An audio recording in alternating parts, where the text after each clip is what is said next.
Now it's time for your eye in the sky for the next 6 weeks' weather. Brought to you by Hawkeye Pro from Ravensdown, where the proof is in the paddock. Tony Trewinnard from Blue Sky Weather is with us again in studio. Thank you, sir. Sarah. Yes. Very much for Hi coming. to Andy, wherever you are in the world. Hey, now let's just talk about the reaction to the cyclone or lack of, and your surprise around that. Well, I mean, there's been some criticism about it, but at the end of the day, I think the warnings were well written, thoughtfully expressed. Maybe the way they were reported in the media was somewhat over the top and led people to a slightly different conclusion than perhaps the true intent and true wording of the warnings themselves were. But at the end of the day, a warning is necessarily going to apply to a whole region, to a whole area. It's not a warning for your property or for yourself, right? And there will be people who will be impacted by that severe weather, and there were roads closed, there was flooding, there were trees down, all sorts of consequences for some people, and other people it didn't impact them. But I always think of it as a little bit like a health warning poster. You walk past one of those posters that says smoking kills, right?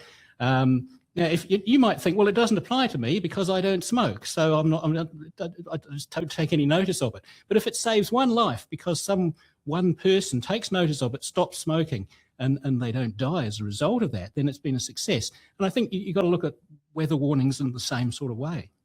Absolutely. We have Andy Thompson on the West Coast at the moment, where the weather is beautiful, I believe, Andy. Oh, no, it's a bit average. We had a thunderstorm last night and some hail, so we had thunder and lightning. So it wasn't what I would call that beautiful, to be honest. Tony, what we are concerned about here on the West Coast, and we had Katie Milne, dairy farmer from the West Coast, in here, and I told her that there is a super El Nino shaping up for this year. She shuddered, because I said to her, if we think about 1998, that sort of year, it could be something like that. Significant. What's the likelihood of this, Tony? What the models? What are they showing? And the word super El Nino is something that I haven't heard before. Are we looking at these historical 73, 83, 98 kind of years? Yes, we are, potentially. You've got to be careful with that word super, because it's a media word rather than a scientific word, okay? So, it's there to make a particular impact. There's really only one agency and one set of modelling at the moment that's got the El Nino in the highest super category. Everyone else is kind of in the next category down, which is strong, if you like, but not super.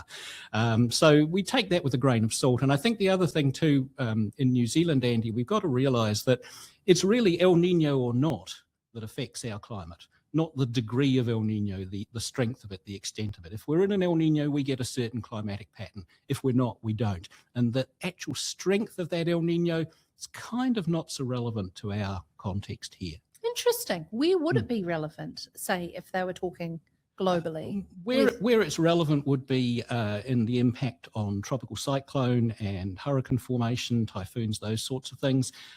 In the more inland parts of Europe and North America, which have a more continental climate, those sort of areas would probably have a stronger response to a severe El Nino than a weaker one. Whereas in New Zealand, if it's El Nino, we get El Nino type conditions. Tony, obviously we know El Nino is dry on the East Coast, wet on the West Coast, and potentially the Southland wet as well, I think, is it? For our friends in generally Southland? So, yes. Yeah. When are we likely to start to see this? Because I'm interested in your warning about June. Is that part of the El Nino, or is this just kind of what we've got building up now? Yeah, so the winter forecast is essentially that the May, June, July period will probably be warmer than normal, but June is the potential wildcard month that could be colder. If we're going to see cold southerly outbreaks and storminess this winter, it'll most likely be in the month of June rather than in the months of May or July or August. So June stands out in these pre-El Nino winters as being the key month to watch. As we move through that winter period, so we will start to see the warmth come in, the westerlies come in, the dryness in the east, the wetness in the west. When that happens depends on how fast this El Nino event builds up. So if it builds up quite quickly, we're going to start to see that impact in August and September. If it slows down a little bit, then maybe August will be more like a traditional winter month. So I'm picking we'll see a relatively early spring this year, relatively quick turnaround out of the winter patterns in July into a more spring-like pattern in August, and then away we go. And then it really comes down to monitoring your soil moisture, looking at the traditional indicators of drought risk. So your rainfall tapering off, you're starting to see your grass growth slow down. The parts of the country that usually see that first are Hawke's Bay. It then spreads to Gisborne and Marlborough, and then goes to Wairarapa and to Canterbury. Generally, the key date, I think, is somewhere around the beginning of November. So that's the point at which you're going to have to do an evaluation of your stocking rates and your grass growth and your feed and all those sorts of things, and make some key decisions. Honestly, he's one of the best rural weather commentators, particularly interlinking it with some of those key decisions. One thing that's going to really upset duck shooting is clear skies and warm weather. What's it looking like for the 1st of May in pockets around the country? 1st of May is a little bit far away to be able to give a solid indication for that particular day. At the moment, it looks as though, well, this week we're seeing a lot of westerlies. So we're seeing a very westerly orientated week, wet on the west coast, dry in the east. This week is a great week for east coast region farmers to get jobs done. It's going to be a nightmare on the west coast where Andy is. Next week it switches around. We see more southerly. So next week we see a cold southerly burst come through in the data. So that Anzac weekend might end up being quite cold for New Zealand.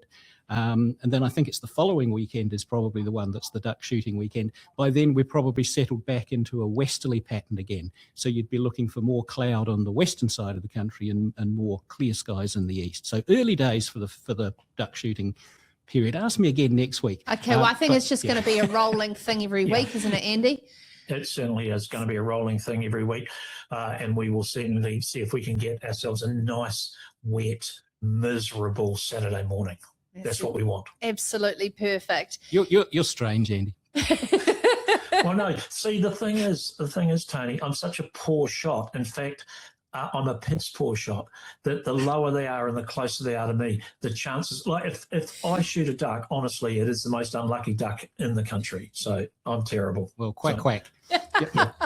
Wonderful. Thank you so very much for joining us on CountryWide Connect. Every season brings new challenges. PGG writes and works alongside you in the field, delivering practical agronomy advice where it matters.